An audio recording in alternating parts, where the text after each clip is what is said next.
Tra samam pashyati yo Arjuna sukhang va yadi va dukam sayogi paramo mataha.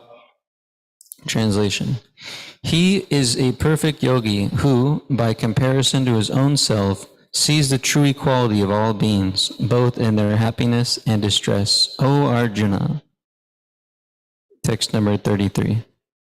Arjuna uvacha yoyang yogastoya prokta samyena madhusudana etasyaham napashyami chanchalatvat stitam stiram.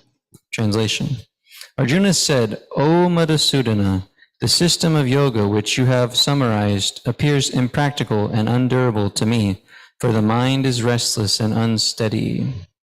Text 34.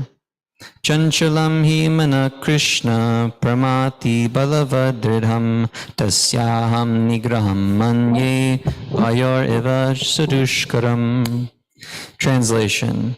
For the mind is restless, turbulent, obstinate, and very strong, O Krishna. And to subdue it is, it seems to me, more difficult than controlling the wind. Text 35. Shri Bhagavan uvacha asangshayam mahabaho mano dirgnigraham chalam abhyasena tu kaunteya vairagyena chagriyate. Translation. The Blessed Lord said, O mighty armed son of Kunti, it is undoubtedly very difficult to curb the restless mind, but it is possible by constant practice and by detachment. Text 36. Asangshayat atmana yogo dushprapya iti me mati vasyatmana tutyatata shakyo vaptum apayataha.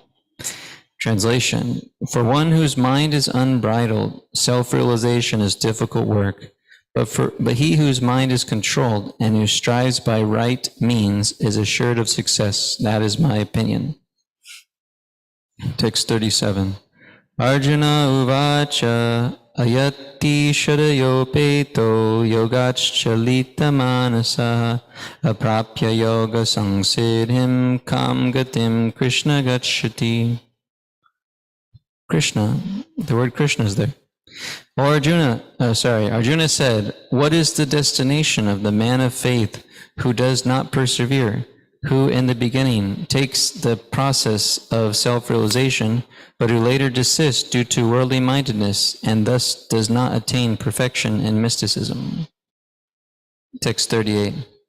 Kachinno bhaya vibrashtas chinabhram iva nashyati apratishto mahabaho vimudho brahmanapati. Translation. O mighty armed Krishna, does not such a man, being deviated from the path of transcendence, perish like a riven cloud with no position in any sphere? Text 39. Etan me sangshayam Krishna chetum arhasya sheshataha tvaranya sangshayasya cheta na hypapadyate. Translation. This is my doubt, O Krishna, and I ask you to dispel it completely, but for yourself no one is to be found who can destroy this doubt. Text 40. Shri Bhagavan uvacha parthanaiveha namutra vinashastasya vidyate nahi kalyana krit kaschid dirgatim tata gacchati. Translation. The Blessed Lord said, Son of Pritha, a transcendentalist engaged in auspicious activities does not meet with destruction, either in this world or in the spiritual world. One who does good, my friend, is never overcome by evil. Text 41, which should be the last verse. Prapya punya kritam lokan ushitva shashvati samaha suchinam shrimatam gehe yoga brashto pujayate. The unsuccessful yogi, after many, many years of enjoyment on the planets of the pious living entities, is born into a family of righteous people. or into a family of rich aristocracy. Okay, so now we'll go back to text number 31. Translation: the yogi who knows that I and the Supersoul within all creatures are one, worships me and remains always in me in all circumstances. Purport: by His Divine Grace, A.C. Bhaktivedanta Swami Srila Prabhupada Ki Jai. A yogi who is practicing meditation on the Supersoul sees within himself the plenary portion of Krishna as Vishnu with 4 hands, holding conch shell, wheel, club, and lotus flower. The yogi should know that Vishnu is not different from Krishna. Krishna in this form of Supersoul is situated in everyone's heart. Furthermore, there is no difference between the innumerable super souls present in the innumerable hearts of living entities. Nor is there a difference between a Krishna conscious person always engaged in the transcendental loving service of Krishna and a perfect yogi engaged in meditation on the super soul. The yogi in Krishna consciousness, even though he may be engaged in various activities while in material existence, remains always situated in Krishna. This is confirmed in the Bhakti Rasamrita Sindhu of Srila Rupa Goswami. Nikhilesh Vashuvasta Su Jivan Mukta Sa Uchate. A devotee of the Lord always acting in Krishna consciousness is automatically liberated. In the Narada Pancharatra, this is confirmed in this way. Dikalyadina vichane Krishne cheto vidhayacha tanmayo bhavati kshipram jivo brahmaniyo jayat. By concentrating one's attention on the transcendental form of Krishna, who is all-pervading and beyond time and space, one becomes absorbed in thinking of Krishna and then attains the happy state of transcendental association with him. Krishna consciousness is the highest stage of trance and yoga practice. This very understanding that Krishna is present as Paramatma in everyone's heart makes the yogi faultless. The Vedas confirm this inconceivable potency of the Lord as follows. Eko pisan bahuda yo vibhati aishvarya rupamekam cha suryavad badhuyete. Vishnu is one, and yet he is certainly all-pervading. By his inconceivable potency, in spite of his one form, he is present everywhere. As the sun, he appears in many places at once. Okay, that's good. The yogi who knows that I and the Supersoul within all creatures are one, worships me and remains always in me in all circumstances. Echam sakala pumsa krishnastu Bhagavan swayam. Indari vakulam, sorry, that's not it. Tat tat vidas, what is it? Vedanti tat tat tat vidas. Anyway, there's a verse in the Bhagavatam which explains the 3 phases, 3 aspects of the absolute truth. 1, Brahman, Paramatma. Brahman, Paramatmati, Bhagavan, iti shabhyate. That's the last 2 lines. So these 3 phases, the Brahman, Paramatma, and Bhagavan, these are the 3 features of the absolute truth. This is what learned transcendentalists call this non-dual substance, the absolute, these 3 phases. So they are equal in one sense, all of them equal, but they're also, it's not necessarily by simply worshiping Brahman, then you understand Bhagavan. So, because we know Mayavadis more or less worship Brahman and think of that as the supreme. Or the yogis, they worship the super soul. the localized feature of the Lord. But the one who knows truly the position of Bhagavan and how those other two are emanating from him, then one actually is the highest student of yoga. So in one sense, they are the same because it is Krishna's expansion, plenary portion. But the point is here is that Krishna is the origin, not that Krishna is a avatar or an incarnation of Vishnu, but this expansion is coming from Krishna himself. He is Swayam Bhagavan, or the original cause of all causes, Sarva Karna Karna. So one who knows that, because when you know that Krishna is in his Paramatma feature, then how can Krishna not be present in all of your circumstances, as Krishna says? Because if I know Krishna is in your heart and in my heart too, then when we're interacting, when we're talking, Krishna is present, and when we have that knowledge, we can understand. Okay, the super soul is there in the heart. Krishna is right here, and also not in just the heart of every living entity, but in every single atom.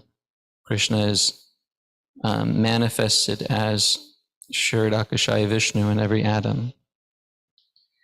So this is an amazing fact.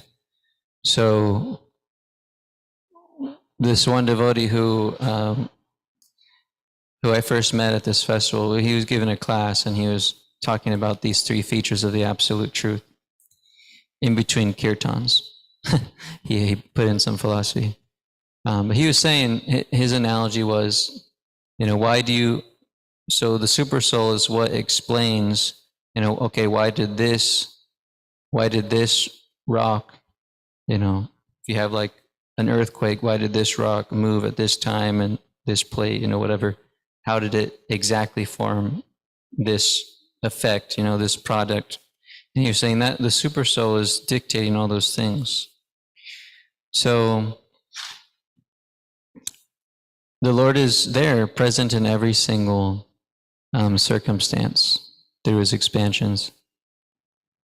So for the pure devotee, Premanjana Chacharitar Bhakti Vilochanena Santa Sadav Hridayeshu Vilokayanti Yam Shama Sundam Achyanta Gunasurupam Govindamadi Purusham Tambaham Bhajami. So even though they see the super soul there as four-armed Vishnu, that is Kshirodakashaya's expansion, still they see that this is actually the original Lord, Shamasundar, Krishna. So the pure devotee is of Krishna, is interested in that form of Krishna. So that's why in the 11th chapter here in Bhagavad Gita, Arjuna is going to see Krishna's universal form, and he's going to see Krishna's four-arm form, but then he prays to please show me, your original form, which I relate to you as. So the devotees are satisfied with seeing Krishna's two-arm form. There's a sweet pastime. It's in relation to Radharani and Krishna. So it's going to get a little esoteric, not too deep. But when Krishna disappeared from the gopis from the rasa dance, they were all looking for him. And they had passed by one place, and Krishna actually manifested the four-arm form of Vishnu. And the gopis, they offered pranams, and they were asking, where have you seen Krishna? Where'd he go? And he, pointed this direction. But Radharani, she was there. She kind of stayed back, and she saw Narayan, and she was just looking at him with so much love. And then Krishna manifested his two-arm form because out of loving devotion and out of Radharani's loving devotion. he manifests his two-armed form. Then they enjoyed together nice pastimes. So because she is completely focused on that form of Shambhasundar, then she's looking past this four-armed form of Vishnu and seeing just her supreme lovable object, Krishna. So like that is, a devotee to the highest degree example. But it is there in history.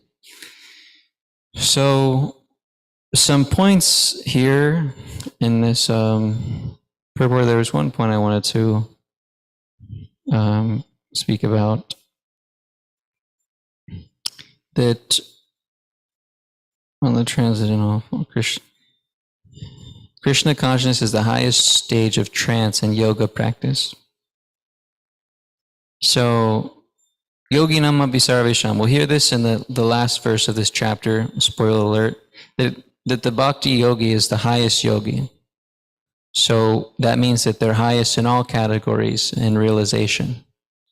So some people think about samadhi, but they don't necessarily think about God. Samadhi is absorption in the absolute truth. But for the most part, people think of, if you hear of samadhi today, before Krishna consciousness, you probably just thought of being absorbed in, the impersonal feature, or being absorbed in the universe, or in the light, or in love, or whatever.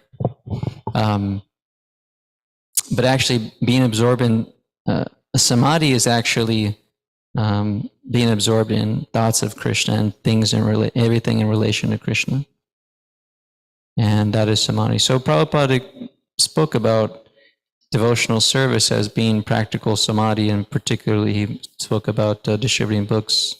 But the principle is engaging our mind and body, words, in the service of the Lord, and that is actually practical samadhi.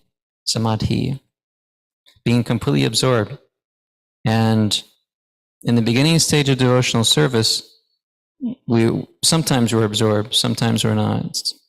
But over time and in our progression devotional service, the intervals of time in which we are engaged and we're not, or we are absorbed and we're not absorbed, it decreases and decreases until the final stage where you're just completely absorbed in devotional service. You're completely absorbed in samadhi,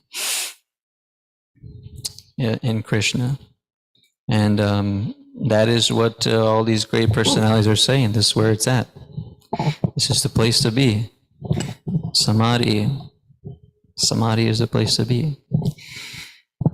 So we want to get into that. So this process is so nice. We have so much activities. We can engage in devotional service and enter into this practical samadhi. We see, right? Jamashtami, we were like all in samadhi. Festival, service all day. We weren't thinking so much about, maybe we were, but we're fasting all night, all day. But if you're just absorbed in your service that day, and the festival and the drama and the guests and so much enlivenment in Krishna consciousness, then the time will just pass by. You may not even think about eating that day because you're just so absorbed in Krishna consciousness.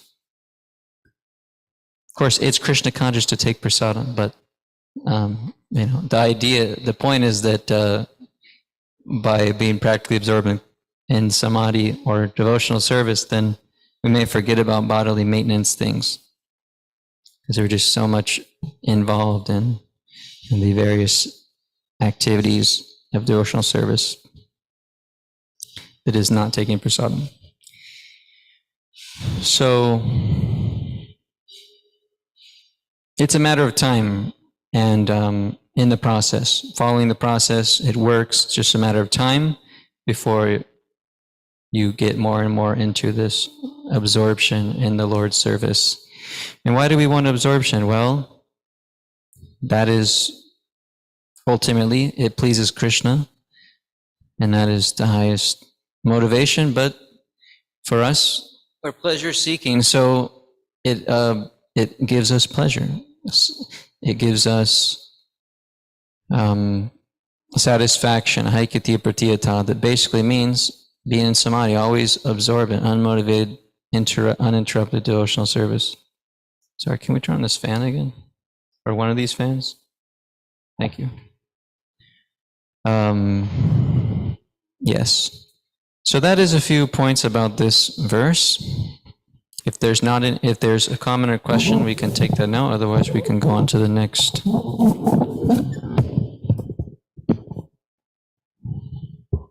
Yeah, it's good. Thank you. You have something? No, you're just saying we're good. Okay. Okay, so text number 32.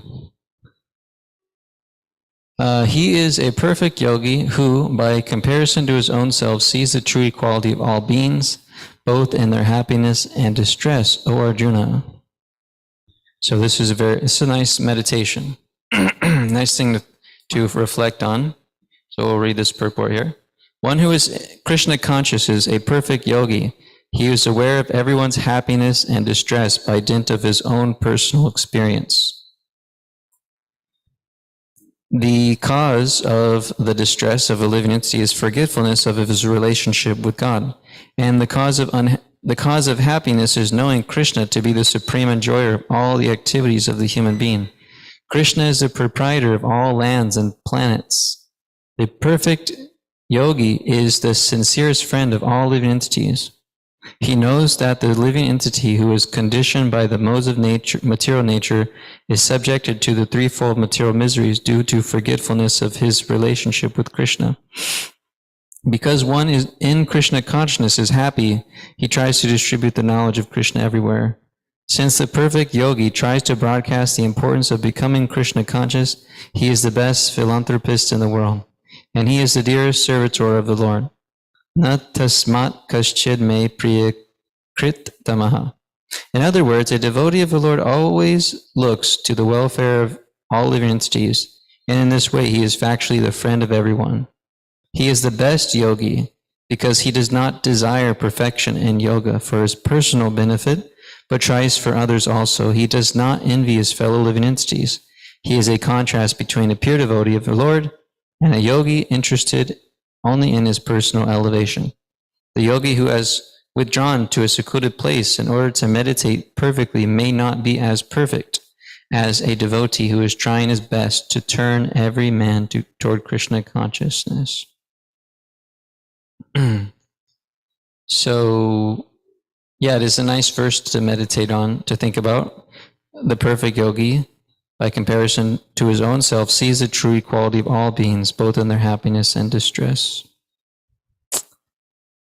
So the cause of distress is simply this apohanam, this forgetfulness of one's relationship with God, which is more or less like a dream state. Well, it is a dream state. It's a daydream or night dream or whatever dream, mind dream. That is the state of illusion, that things are separate from Krishna. So in the previous verse, we heard that Krishna is everywhere. So how can he not be present? And in all circumstances, of course, that's what it said. But how could he not be fully present in every situation in our life? Just imagine that somebody who is present in every situation, every moment of your life, every thought, every feeling, every ache, pain, every emotion. Krishna is aware of everything, all of that. That's kind of scary, right? Because we're conditioned, we have all these weird things going on in our mind and body. But Krishna is there, and he's completely neutral in the material sphere, and he's always waiting for the living entity to turn to him. As we hear about those two birds sitting in the tree, one is eating the fruits of the tree and enjoying, the other one is just observing and neutral. But once that bird stops eating the fruits of the tree, then and turns to the friend, the super soul or Krishna, then so much nice relationship such a nice relationship is there. One reconnects with their real friend, pays attention to Krishna instead of eating the fruits or enjoying the material world. So we are simply dreaming. And because of this dream of forgetfulness of our relationship with Krishna, we have so much suffering that we go through. But actually the suffering is coming simply from the mind and attachment to the body and the self, the body as the self. And so therefore so much suffering occurs. And then if we're performing activities in this world as separate from Krishna, then we're accruing karma, which is giving us some results, good or bad, pious or sinful reaction. And that is very troublesome. So whatever material activity we do in this world will give us a happiness, give us a distress, equal amount. It is completely equal. And that is a problem because it shows the temporary nature of pleasures of this world. And it doesn't satisfy the self. So the transcendentalist sees beyond this illusion. They're awake from the dream. It's just like a person who's hallucinating something. They may be seeing faces, people, hearing voices, and everybody else is not in that reality that they're living, right? The relative reality. Nobody else is experiencing these things, what this person who's hallucinating is. But they think of it as so real. And then you try to tell them, hey, actually no one's here, it's just us. And there's no voices, no one's speaking. Everybody else is confirming. But because that person is still hallucinating, they can't really accept it.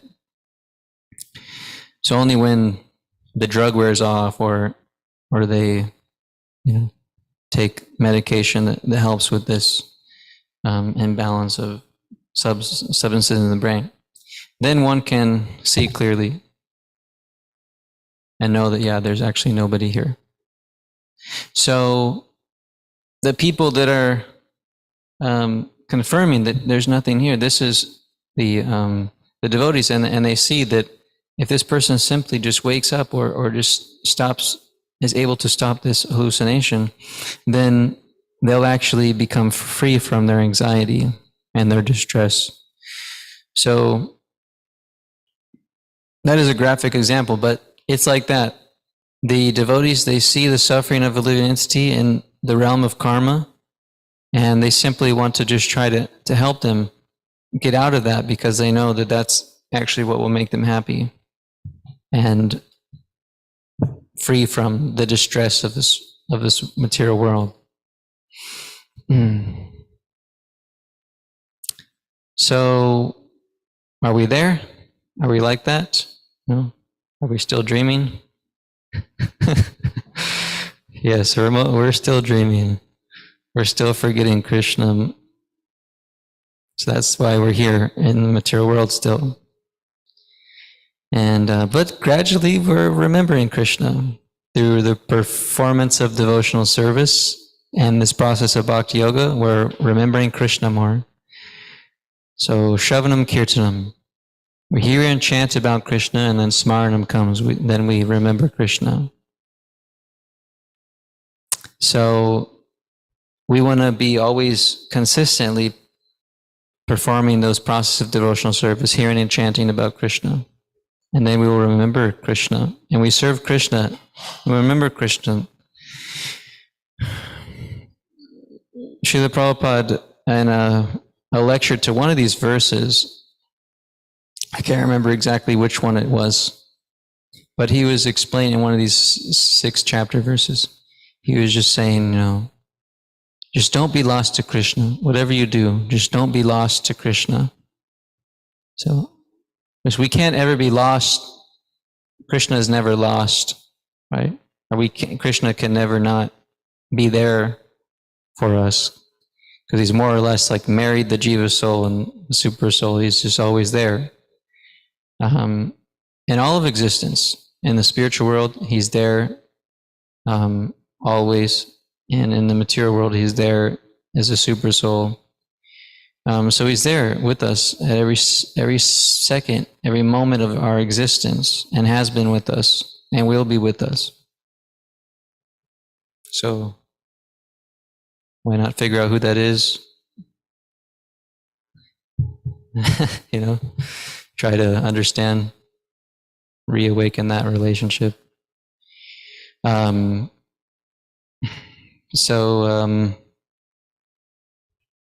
kind of forgot the thread of that thought process. So, does anybody know the point I was mentioning before that? Krishna being here. Or isn't? Okay. Never be lost to Krishna. We got somebody saying something online. Is that? You're saying never be lost to Krishna. Oh, right. Yes. Thank you, Rishi. He remembers Prabhupada's words. So he's saying never be lost to Krishna. So we can't ever be lost to Krishna, but in one sense we can lose sight of Krishna or lose interest in Krishna. Krishna becomes lost to us in the sense of not being present, but he actually is present. So being lost to Krishna means that we just plunge back into the material world and try our best to forget Krishna, or say Krishna is some myth, or so many things. This happens to people. It's very sad. And thus they suffer in material existence. But it's so nice, Krishna consciousness is so nice that we are protected by Krishna. And if we're not performing material activities, then we're completely safe and safe from suffering, safe from death. And if we are performing material activities, then there is still trouble for us. Okay, well, if you're not living in the temple, how do you perform spiritual activities? Well, you have to spiritualize your life and model your life in such a way that you remember Krishna. So for the householders, the grihastas, they perform the processes of devotional service in their home. They chant, and they follow the regulated principles, and thus their work also becomes their service to the Lord.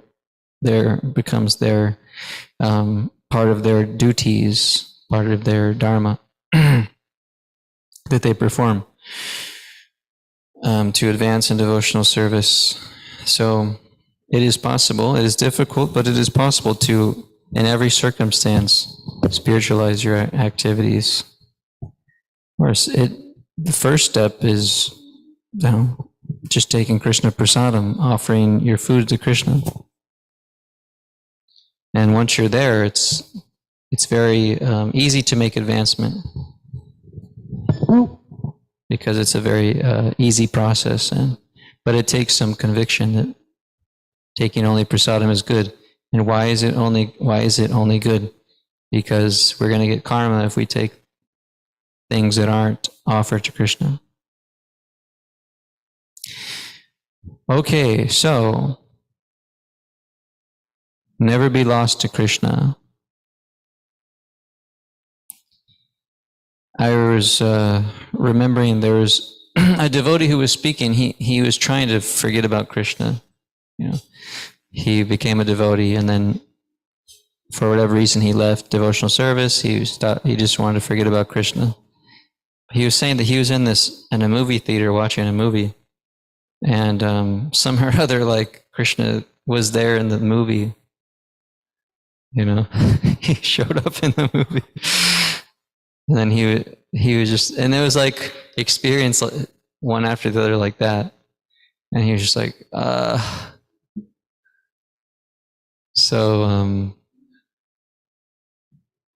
it happens, we've already heard sufficiently about devotional service, so it's not going to be,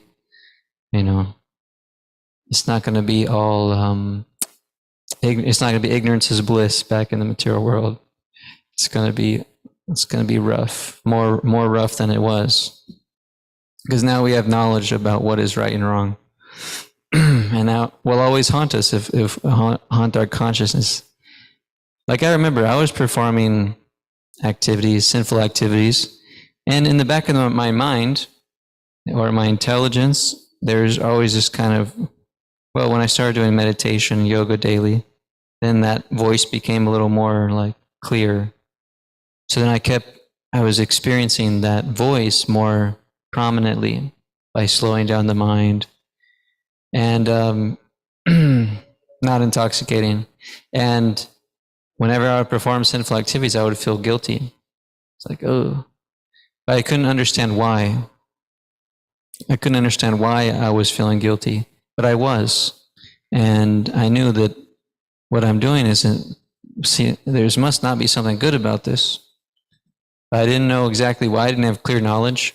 I didn't have a process to actually give up those sinful activities until coming into contact with devotees of the Lord and hearing sufficiently this knowledge. Then I was like, oh, wow, that's why I was feeling guilty, because it was hurting my soul, not physically or hurting my soul, but there's the term atmaha, the killers of the soul, are those people that only focus on those things in relation to body and mind and giving the body and mind pleasure.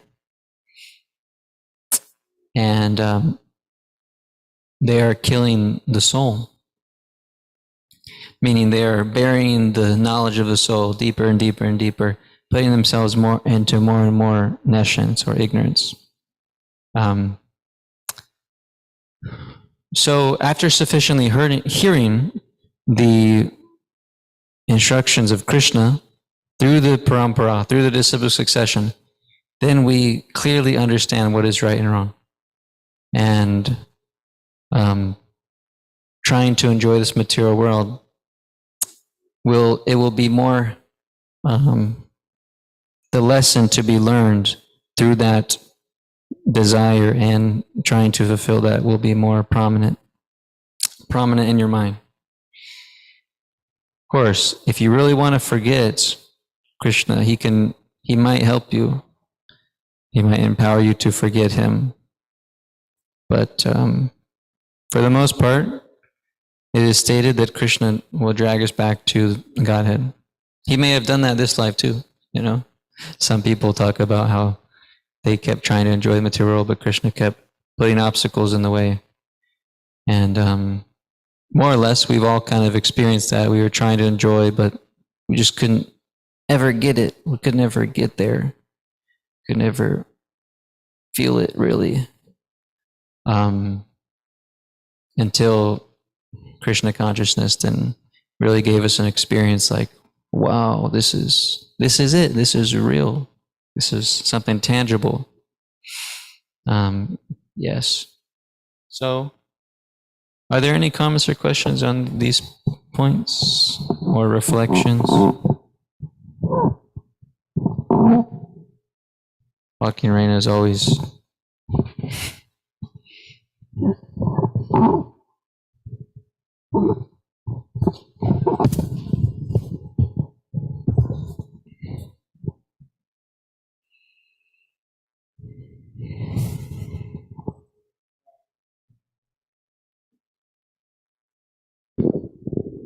Hare Krishna. Hare Krishna. Okay, some thoughts that I had while you're sharing this your wonderful realizations and sharing Srila Prabhupada's words with us. You spoke about Samadhi, and it reminded me of when I was taking yoga teacher training. They spoke about 8 limbs of yoga, and Samadhi being the last. Thankfully, I had Prabhupada's Bhagavad Gita, and I just always wanted it with me everywhere. So I would bring it to these classes. And when she spoke about Samadhi, she spoke about it in this way where you're just in bliss, and there's no more explanation than that. You're just at peace, or they would say nirvana. And so I always it didn't feel right to me. And I think it's Prabhupada's mercy, because he explains in that purport, what some real Samadhi is, and that's being absorbed and thinking of service to Krishna. And that just makes more sense than just like, okay, yeah, do all these poses, meditate, whatever that means, and breathe in this way. And you might feel like empowered in your body, but it's not as blissful as it is as trying to serve Krishna. I like that you mentioned to never lose Krishna, because it's our choice, like you're saying, to want to remember him. If we wanted to forget him, we could try, but it's so nice to hear your story about your friend. That's really cool. Also, you were saying something about correct me if I'm wrong, but you said something about yogis are always in samadhi, or bhakti yogis are always in samadhi. And I wanted to add at RBC. And I'm just waiting, the way you speak sometimes, I'm waiting for you to spit bars. I'm waiting for you to start rapping. Really? So sometimes you rhyme the way you speak.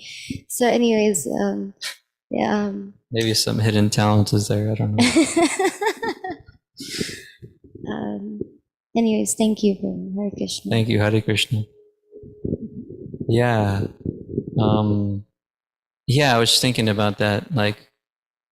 I used to be attracted to that idea too. Okay, you achieve samadhi and you're just in bliss. Yeah, it sounds good. Just be happy all the time, be blissful. But if it just stops there, then it sounds very lonely. I'm just blissful all the time. So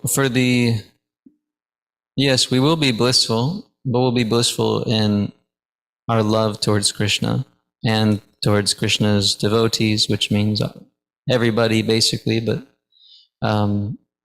basically we will be experiencing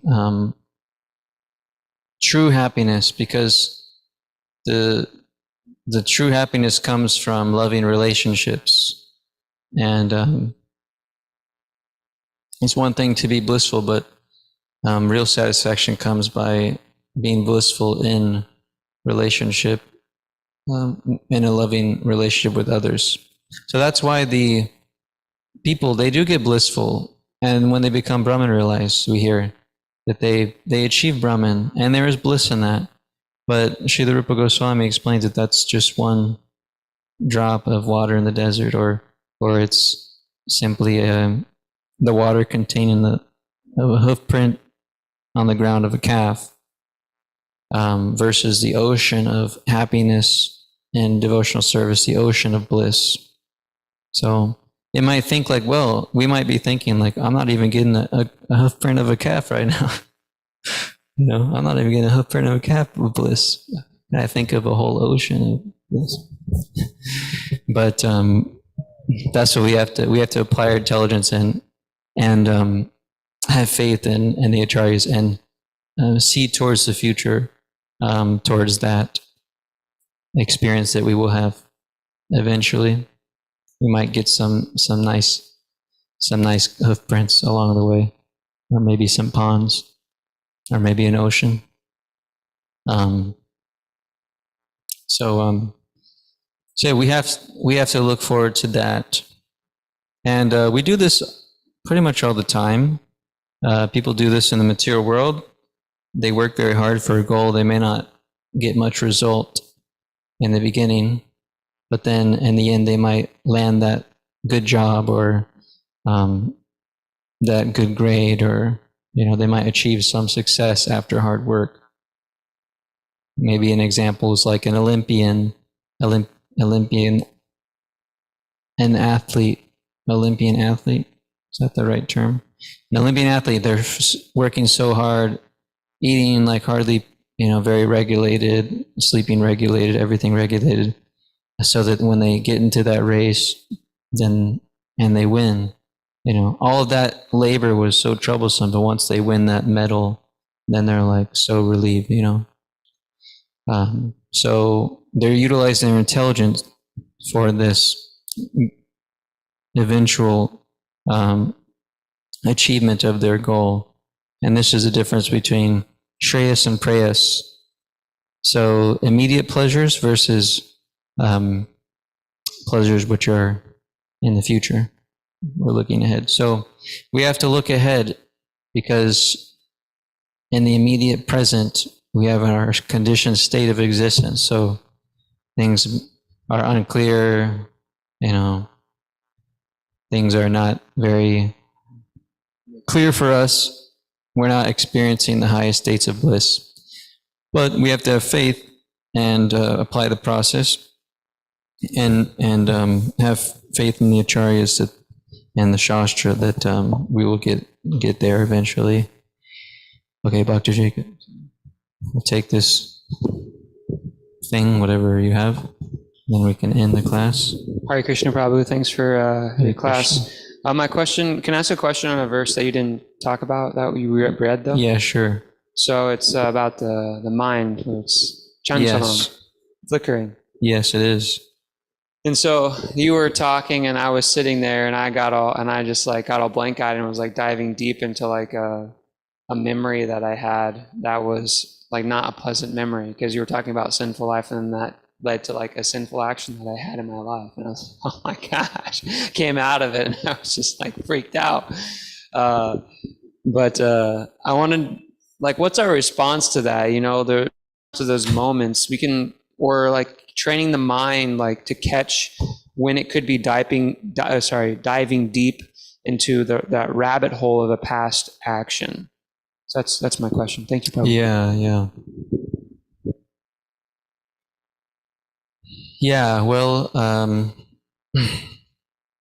so there's a few points. It's like, if we're engaged and focus in a particular aspect of devotional service, and we're really absorbed in it, then these things don't necessarily come so much. Or if they come, it's just like, it's easy to just like, no, I'm like, the mind is just focused on this, doing this thing. But then sometimes, or maybe many times, we're even engaged in a service like hearing or chanting rounds or whatever, and the mind is, it's getting caught on some particular subject matter, and then we enter the rabbit hole, which only goes deeper and deeper and deeper and deeper. There's no end. Yeah. And then you see like somebody's like, they look haunted when they're in these rabbit holes. Like, hello, present moment. And yeah, it's interesting because basically everybody's living in that, in the material world. Everybody's just like, the mind is just going after one rabbit hole after the next, just in this perpetual rabbit hole. It's crazy, just reflecting on what it was like to be in that state. So Krishna says that by the practice and detachment, we can control the mind. So just as we have to just keep bringing the mind back to under the control of the self, which basically means that we have to, when we catch ourselves in the rabbit hole, then we have to apply our intelligence to, discipline the mind. Okay, refocus on the holy name, or refocus on the lecture, or refocus on whatever service we're engaged in, whatever thing we're doing. And by that practice and detachment, when you're not frustrated, when you go down the rabbit hole, you're not disturbed, then that muscle is built more and more and more, and And then over time we realize like we may catch ourselves in a certain subject matter, like a memory or something. And then we're like, because more or less like we may be dwelling on like similar memories or whatever. And then we know like, you know, last time I went down this rabbit hole, yeah, it was, nothing came out of it. There's no practical like good thing. It just got me disturbed, or so I saw you suffering or whatever. So then you're like, with that experience, you're like, kick it out earlier. So that's the point, is that you have to imply the intelligence and kick out the thought and just try to refocus yourself and on whatever service we're doing or whatever we're doing. So that's the practice. Yeah, by experience, you know, we can kind of, by practicing that more and more, it becomes easier to do, in one sense, because we have more faith that, yeah, if I get out of it, then it'll be better for me. Versus before Krishna consciousness, we're thinking that I got to get into these thoughts because maybe there's some lesson there, maybe there's this, maybe there's that, you know. It brings a nice feeling to remember this. I like that. So in the conditioned state, our mind is spontaneously attracted to sense enjoyment, memories, thoughts, feelings of sense gratification. But in the liberated state, our mind is spontaneously attracted to Krishna. So we cannot actually trust the mind when we have this material body. We have to just assume that it's going to be some sense gratification program, or it's going to turn into it. You know, you might get a good remembrance of Krishna, but then like your mind gets involved and it becomes like this thing, trying to squeeze some sense gratification out of it. So, yeah, we have to live outside the dream world. One of my mentors in devotional service, he was always like, you can tell he always had this pace like this, you know. Can you feel that? Can you feel the energy? Like, just imagine if like you just move to this rhythm, you know, throughout your whole day. So like if you're always hitting the beat, you're always like focused on the beat and in that rhythm, then there's really no room for being in the mind. So whenever we'd be doing kirtan, he would start like, and we'd be like, wake up, you know. So yeah, so that energy kind of like moving forward, you know, never missing a beat, just continuing engagement after engagement, then there's no space for the mind. So he would always just like, you could tell that he was, for the most part, he was never giving the mind like any, for the most part, he was not giving into the mind, you know, because he knew, he was very experienced, advanced. He knew, if I get into this mind, like, it's going to be crazy. That was the kind of mind he had. So he was always in this like moving forward, engagement, like that. So yeah, if you catch yourself, you know, it's good to like kind of have like a steady rhythm. You can start snapping, and then you really start to feel like, okay, this is how I should be doing things, you know. So, okay, thank you very much for listening. Sorry for going a little over time. Srimad Bhagavad Gita ki jai. Srila Prabhupada ki jai. Ananta Koti Vaishnava Vrinda ki jai.